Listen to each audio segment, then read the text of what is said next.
Então, o conflito ele pode ter a sua fase extrajudicial e pode ter a sua fase judicial. A fase extrajudicial, fora do Poder Judiciário, a fase judicial, dentro do Poder Judiciário. Tá?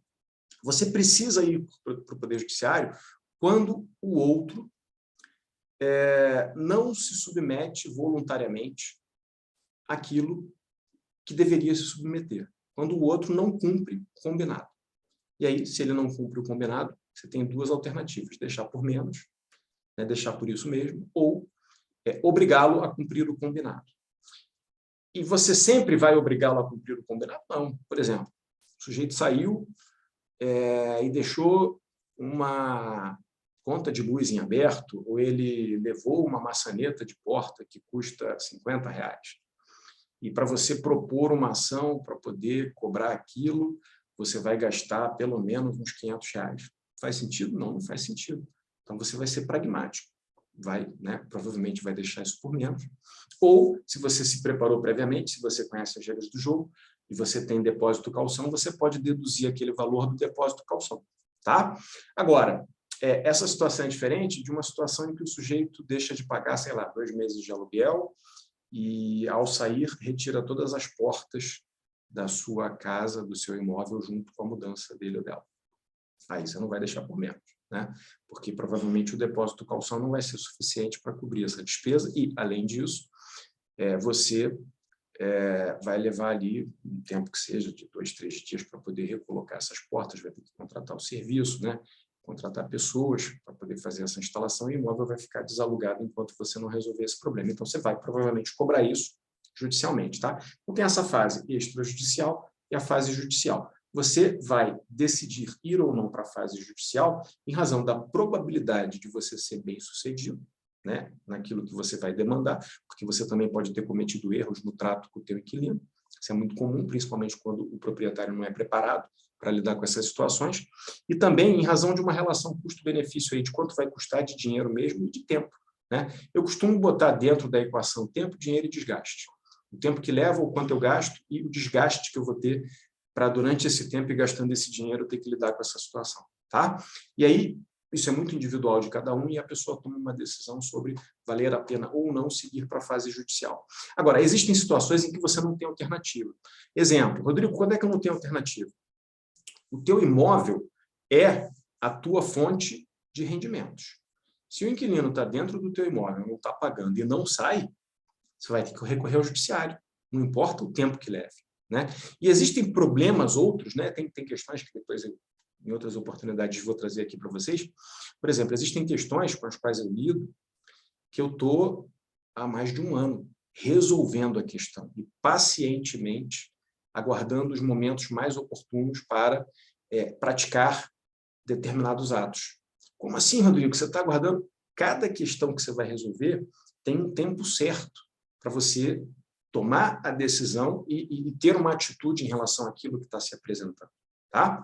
Tem coisas em relação às quais você tem que agir muito rápido, tem outras questões que você precisa deixar amadurecer um pouco mais para você ter mais peso para agir da forma certa na hora certa. Você vai entender à medida que você for participando aqui, você vai entender. Na mentoria, isso é muito trabalhado. Lá na mentoria, como a quantidade de casos concretos analisados que estão acontecendo naquele exato momento é muito grande, isso é muito comum, né? É muito corriqueiro. O nosso grupo de mentoria estar analisando o timing certo para fazer as coisas. Você precisa saber o que fazer, como fazer e quando fazer. Tá? O timing certo faz muita diferença. E aí, falando da fase extrajudicial, que é o que mais importa num primeiro momento, porque se você consegue resolver, se você consegue evitar o conflito, 10, você já está muito na frente. Então, o profissional, ele normalmente evita o conflito, porque ele já tem mecanismos para lidar com aquilo. Que mecanismos? O contrato, as cláusulas do contrato, o conhecimento dele sobre como ele deve aplicar as cláusulas do contrato. É por isso que você tem que ter o domínio dessas informações. É por isso que você, por essa razão que você precisa saber para que serve cada cláusula do teu contrato. E você precisa ter experiência com cada uma das situações que ocorrem na locação. né? O que acontece se o inquilino me pedir um desconto? O que acontece se o inquilino me pedir para pagar o aluguel com o depósito calção? O que eu faço se o inquilino disser que vai sair e não vai repintar o imóvel? O que eu faço para eu não precisar discutir com o inquilino para ele repintar o imóvel sem que eu mesmo tenha que pagar pela repintura? Então, para todas essas situações, existem cláusulas e comportamentos que você pode adotar que resolvem o problema e evitam que isso vá para o judiciário. Tá? E aí, diante disso, no limite, quando você está frente a uma situação com uma pessoa muito irrazoável, né, porque é um estado mental problemático que vai tirar isso. A gente falou sobre isso numa das primeiras aulas. Né?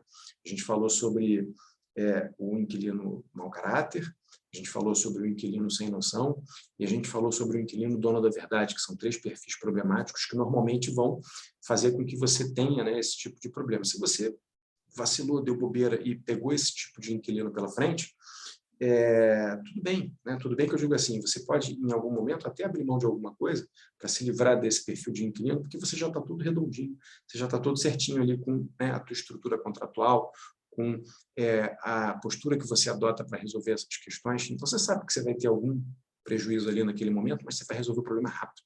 Tá? Então, quando você olha para um conflito, você tem 2 momentos. Um primeiro momento, onde e eu chamo esse primeiro momento de momento positivo do conflito, né? Há apenas uma divergência de opiniões, uma divergência de entendimentos a respeito do que está sendo tratado. Se você consegue mostrar como as coisas funcionam, né? Eu estou pressupondo que você está agindo corretamente.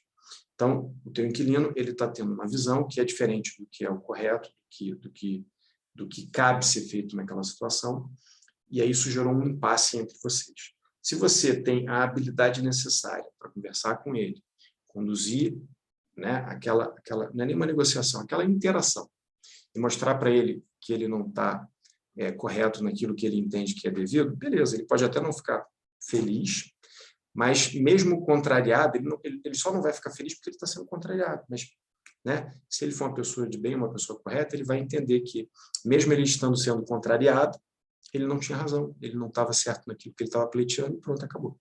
Tá? Agora, pode ser que isso não seja possível. Pode ser que, mesmo sendo um bom perfil de inquilino, ainda nessa fase extrajudicial, ele entre no que eu chamo de lado negativo do conflito na fase extrajudicial. Quando é que é esse lado negativo? Quando é que você percebe isso? É quando vocês têm posições inconciliáveis, posições que vocês não conseguem acertar uma com a outra, né? Você acha uma coisa, ele acha outra, e ele não abre mão, você também não abre mão. E aí, no teu caso, não é nem questão de abrir mão, é questão de não ser obrigado a, porque você está colocando a coisa da forma correta, você está colocando a coisa como ela tem que ser, e ele, por alguma razão, ou porque ele está insistindo, ou porque ele ignora como a coisa tem que ser, ele está querendo ir naquele outro caminho. Né?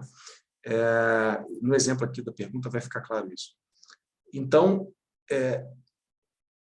você vai perceber que esse momento está chegando quando não se chega a um consenso e as partes vão parando de conversar.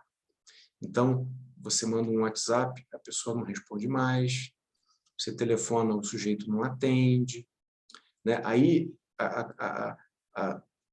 a interação começa a sair da fase positiva, onde existe só uma divergência de opiniões e um processo de comunicação de lado a lado, e começa a ir para uma fase negativa, porque à medida que as partes vão perdendo interação, em algum momento vai acontecer o quê? Vocês vão parar de falar um com o outro, e aí só vai restar a fase judicial. Tá? Então, vamos lá, fase extrajudicial, fase judicial, e na fase extrajudicial eu tenho um período positivo e depois um período negativo. O período positivo, que é o primeiro período, é quando o inquilino está só divergente de você, mas você consegue convencê-lo de como a coisa funciona. Mesmo que ele não goste, ele, se for razoável, vai entender. O período negativo é quando ele não cede, mesmo estando errado, e gradativamente vai deixando de interagir com você. Aí você se aproxima da passagem para a fase judicial, né? Para uma tomada de decisão sobre ser o caso de ir para a fase judicial ou não. Vamos, então, à pergunta. Deixa eu compartilhar aqui com você a nossa tela. E olha só essa pergunta aqui, ó, da Ana Cristina. Né? Tem 4 dias a Ana Cristina fez essa pergunta aqui. Ó. Boa noite. Tenho um imóvel comercial alugado a uma empresa. Eles só abrem para carregar e descarregar. Isso 2 vezes na parte da noite. Dura mais ou menos 20 minutos, só que a inquilina de cima, que é residencial, está reclamando do barulho da porta quando abre. Alega que não está dormindo direito, só que ela sabia, sempre foi ciente que ali era comercial. Já conversei com um inquilino comercial, né, para amenizar o barulho. Ela pode me processar, me responsabilizar, mesmo ela sendo ciente que ali sempre foi empresa? Aí ela agradeceu e fez essa pergunta. Antes de eu mostrar aqui a resposta para vocês, né, que eu dei para ela, eu queria só esclarecer o seguinte: existem uma série de circunstâncias ali que devem ser levadas em consideração e muitas delas talvez vocês não estejam considerando, né? Então, pensa aqui comigo. Ó. Primeira coisa, independentemente da moça, né, da inquilina residencial, do andar de cima, né, do sobrado, pelo que eu entendi, saber ou não previamente que embaixo funciona uma unidade comercial, existe uma coisa chamada lei do silêncio. Rodrigo, a lei do silêncio é uma lei, né? A pergunta parece boba, apesar do nome. Sim e não. Por que eu digo que sim e não? A competência, né? O que é competência? É o poder de criar leis sobre um determinado assunto, é o poder de criar regras sobre um determinado assunto, falando de uma forma bem simplista. Então, a competência para legislar, para falar sobre silêncio, ela é uma competência concorrente. Né? O que a gente chama de competência concorrente? Tanto os municípios, as cidades, quanto os estados, quanto a União podem criar leis sobre esse assunto. Então, você precisa verificar se existe no município ou no estado de localização do teu imóvel uma lei que estabeleça limites que possam ser auditados de respeito ao silêncio. Né? Então, nos municípios, né, nos estados onde essas leis existem, você normalmente tem áreas de zoneamento urbano, então, zona residencial, aí tem zona residencial 1, zona residencial 2, zona industrial, as ZIs, né? Zona de especial interesse social, as ZEIs, né? Zona de proteção ambiental, ZPA, enfim, tem várias áreas de zoneamento, isso consta no chamado plano diretor, e, normalmente, para cada um desses zoneamentos, tem regras que estabelecem limites de produção de ruídos. E aí, esse limite ele vem estabelecido em intervalos cronológicos, né, certos horários no dia, certos dias da semana, e também em decibéis, né, em limites de produção de ruído, né, medidos em decibéis. E aí, em razão disso, você consegue, com base em critérios objetivos, aferir se, num determinado local, num determinado horário, os limites da lei do silêncio daquele local estão sendo respeitados ou não. Esse é um primeiro ponto. Então, independentemente da pessoa saber ou não disso, essa lei, esse regulamento para o local deve ser respeitado. Segunda questão. Mesmo que esses limites estejam sendo respeitados, como é uma atividade empresarial que é exercida no imóvel comercial, esse imóvel comercial, ele possui, o titular desse imóvel, né? Não o proprietário, mas o inquilino, possui licença para poder exercer a atividade que exerce naquele imóvel, alvará de funcionamento e localização. Ele tem esse alvará? Se ele tiver esse alvará, beleza, já é é um bom começo. Se ele não tiver o alvará, isso quer dizer que o proprietário vai responder por isso? Não diretamente, porque a responsabilidade não é do proprietário, é de quem está fazendo o uso. Mas o proprietário, pelo que eu pude entender, ele também é proprietário do imóvel residencial do sobrado. Então, ele corre o risco de perder a locação do sobrado, né? Ou de sofrer uma rescisão indireta, e, em razão dessa rescisão indireta, ter uma pena de multa, né, por rescisão antecipada, né? O que é a rescisão indireta? A rescisão indireta é o inquilino rescindir o contrato antecipadamente de forma motivada, com motivos que permitam ele fazer isso. E aí ele pode aplicar a multa por rescisão antecipada ao contrário, ao proprietário. Tá? É bem comum, mas é possível. Tá? As pessoas normalmente saem quando estão insatisfeitas, mas é possível alguém que queira levar isso a esse extremo. Então, já falamos aí sobre a lei do silêncio, já falamos sobre a questão do alvará de licenciamento, né, para o exercício daquela atividade naquele local. E isso tudo são regras que você vai observar para aquela questão. Então, né, pegando aquela panorâmica de como lidar com o conflito. E aí eu não estou entrando no mérito, quer dizer, nesse caso, o inquilino problemático pode ser o comercial ou pode ser o residencial. Né? Eu lembro, certa vez, eu tenho uma amiga, ela alugou um imóvel e eu acompanhei desde o momento em que ela alugou o imóvel até o momento em que ela saiu.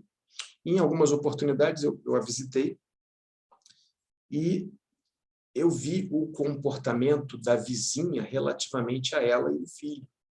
E era um comportamento problemático, né? Então, a inquilina de cima não, de baixo, que era a vizinha dela, não, era de cima mesmo, nesse caso era de cima. A inquilina de cima, que era a vizinha dela, era ultra sensível, né? Então, qualquer barulho de uma visita na casa dessa pessoa incomodava essa outra vizinha. E ela reclamava com o proprietário tinha câmeras no edifício, e aí ele ligava, e era extremamente constrangedor para quem estava alugando aquele imóvel, né? Para a pessoa que não podia sequer receber visitas na sua casa, porque a inquilina do outro imóvel vizinho reclamava e gerava esse tipo de problema. Então, essas questões que eu coloquei sobre a lei do silêncio e o licenciamento do imóvel comercial são questões relativas às regras. Você vai analisar essas questões antes de conversar tanto com o inquilino do imóvel comercial quanto com o inquilino do imóvel residencial. Ok? Pegou até aqui? Aí o que acontece? Como é que você vai interagir nesse tipo de situação? Se essa movimentação é feita no imóvel comercial, provavelmente o inquilino do imóvel comercial, isso não foi dito na pergunta, mas provavelmente o inquilino do imóvel comercial precisa fazer isso nesse horário, senão ele não faria. Ele deve ter algum tipo de atividade de transporte que movimenta as mercadorias que tem nesse horário. Tá? E deve ser o horário em que o veículo pode entrar na cidade, ou o horário em que o trânsito é mais fluido, enfim, alguma razão tem para isso. E a inquilina residencial, por sua vez, está reclamando ou porque é muito sensível, ou porque, de fato, está sendo feito muito barulho. Então, isso vai precisar ser aferido. E a questão a verdade que não tem como fugir dessa situação. O que eu estou querendo dizer com não ter como fugir dessa situação? Pensa aqui comigo, e eu vou dar um outro exemplo logo depois para você entender bem o que eu estou falando. Ou, de fato, esse imóvel comercial faz muito barulho, ou essa inquilina residencial, ela se incomoda com muito pouco. Tá? Você precisa entender o que é. E aí, vamos pegar aqui as hipóteses. Se o imóvel comercial estiver fazendo muito barulho, aí você vai fazer uma outra análise. Está fazendo muito barulho, porque qualquer um que estivesse fazendo transporte ali à noite faria muito barulho, ou porque a atividade que esse inquilino comercial desenvolve é muito barulhenta, ou porque a equipe desse inquilino comercial é muito barulhenta. E aí você vai descobrir isso. Se for uma equipe que seja muito barulhenta, você vai pedir o sujeito para trocar. Se ele não trocar, você vai ter que trocar o inquilino. Ou vai ter que correr o risco de trocar a inquilina residencial. Por quê? Porque ela está reclamando muito. E ela pode vir a te processar. Ah, e pode? Pode. Vai ganhar? Muito provavelmente não, mas vai te causar algum desgaste e vai te tirar algum dinheiro, que é o dinheiro do teu tempo lidando com aquela situação e dos profissionais que você eventualmente vai precisar contratar para poder responder aquele processo. Pegou? Então, você viu quantas vertentes tem para você analisar? E são vertentes, muitas delas, né, essas que eu estou falando agora, que não têm relação com a questão jurídica. Tem relação com a análise da situação em si. Bom, se o problema não for da atividade, se o problema for da inquilina, né, você vai chegar num momento que você vai falar para ela, olha, se você perceber que você não vai conseguir resolver a situação e que aquela inquilina vai continuar reclamando e não vai sair e vai acabar te processando, você mesmo vai propor a rescisão. Você vai falar, olha, deixar de atender nunca é um caminho, tá? Então, sempre que um inquilino te trouxer um problema, você não se posicionar, você procrastinar, você empurrar com a barriga a solução daquela questão, não é uma solução. Você vai estar só aumentando o problema e vai estar sendo cobrado depois por não ter tido uma postura responsável diante daquilo que foi apresentado a você. Então, o que você vai fazer? Você vai se posicionar. Você vai chegar e vai falar, olha, a atividade está dentro dos padrões legais, eu não tenho o que fazer, eu consigo entender que a senhora, né, tem dificuldade para dormir nesse horário, mas eu não posso impedir o inquilino comercial de fazer uso do imóvel dele, pelas razões tais e tais. Se a senhora quiser se ausentar do imóvel, se a senhora quiser rescindir o contrato sem multa, tudo bem. A senhora me dê um aviso prévio um pouco maior, de uns 2 meses, para que eu possa alugar novamente para outra pessoa, a senhora pode sair sem multa, eu libero. Então, essa é uma maneira de você compor esse conflito sem perder a manutenção de pessoas dentro do teu imóvel, né, para continuar recebendo a locação, atendendo um lado e atendendo o outro. Então, você percebe como é subjetiva a solução? Tá? E aí vamos ver o que eu respondi para essa moça aqui, a Ana, que fez essa pergunta. Olha só. Opa, peraí, deixa eu pegar a resposta aqui. Oi, Ana, boa tarde. A resposta a esta pergunta depende de algumas circunstâncias. O ruído feito pelo uso do imóvel comercial está dentro dos parâmetros da lei do silêncio local? Esta ciência prévia à inquilina residencial está formalizada por escrito, pode ser provada? Então, essa questão, né, de estar formalizada por escrito, não é porque precisa ser por escrito, é porque você precisa ter meios de provar que aquela inquilina sabia que aquele imóvel funcionava naquele determinado local, onde são essas as características. Existem imóveis que são em lugares que são mais barulhentos, por exemplo. Existem imóveis que são em ruas que são muito movimentadas. Eu não gosto, né, de estar num imóvel próximo a uma rua com muito movimento, né? Tem outras pessoas que já não ligam, né? A atividade exercida no imóvel comercial pelo inquilino comercial possui alvará de localização e funcionamento em dia, né? Estas são apenas algumas das questões relevantes a se considerar. E aí eu respondo, né? Qualquer um pode ser processado por qualquer coisa, tá? Isso parece vago, mas é exatamente assim. A questão está em saber quais as chances de alguém ser bem-sucedido ao nos processar. E qual a sua habilidade, a sua, que eu digo, do proprietário, em evitar que isto aconteça, pois vai representar perda de tempo, dinheiro e desgaste. Então, entende, né? Pegou essa questão? Não é se a pessoa pode me processar ou não pode me processar. Qualquer um pode processar qualquer pessoa. Isso aí é da vida, né?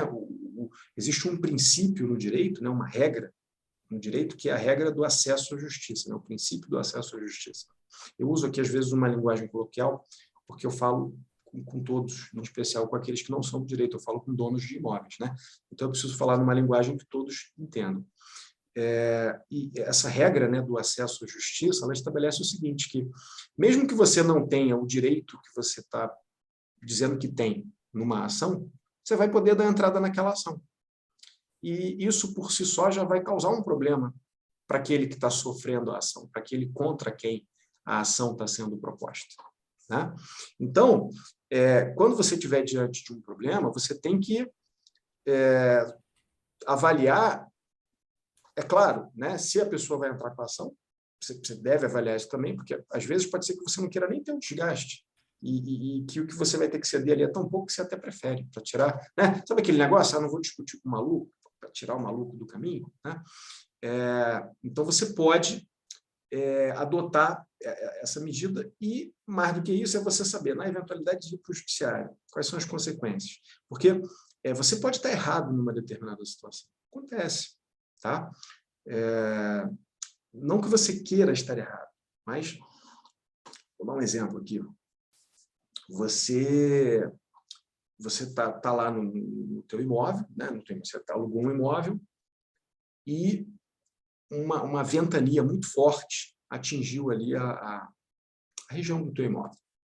E o telhado cedeu num determinado ponto e aquilo destruiu uma televisão de 60 polegadas que tinha na sala da pessoa. Um prejuízo lá de 5, 6 mil reais. Paciência, né? Foi força maior, evento da natureza. Sim, mas até que ponto foi força maior? E até que ponto o telhado deveria estar preparado para suportar aquela ventania? Afinal de contas, o seu telhado saiu do lugar, mas nenhum outro na vizinhança saiu. Entende? Então, você tem que analisar essas questões. Bom, nesse caso aqui, é melhor eu compor de alguma forma, ao invés de deixar isso se tornar uma ação. Tá? Então, essas são questões que você deve levar em consideração na hora que você for tomar a sua decisão. Bom, era o que eu tinha preparado aqui nesse nosso breve espaço de tempo aqui para a gente conversar hoje. Alguém que tem alguma pergunta que queira esclarecer, a oportunidade aqui é para isso. Se quiser, o momento é esse. Eu sempre dedico aí uns 5 minutos no fim da live para responder alguma outra pergunta. Não? Então, tá bom. Então, próxima quinta-feira, a gente está em conjunto aqui de novo. Próxima quinta-feira, a gente vai falar sobre o pilar imóvel. Eu vou trazer análise aqui de 2 ou 3 casos em que o proprietário não preparou bem o imóvel que ele foi entregar para o inquilino. Vocês vão ver quais foram as consequências disso naquela locação. Tá bom? Beijo grande, bom fim de semana para vocês. Fiquem com Deus.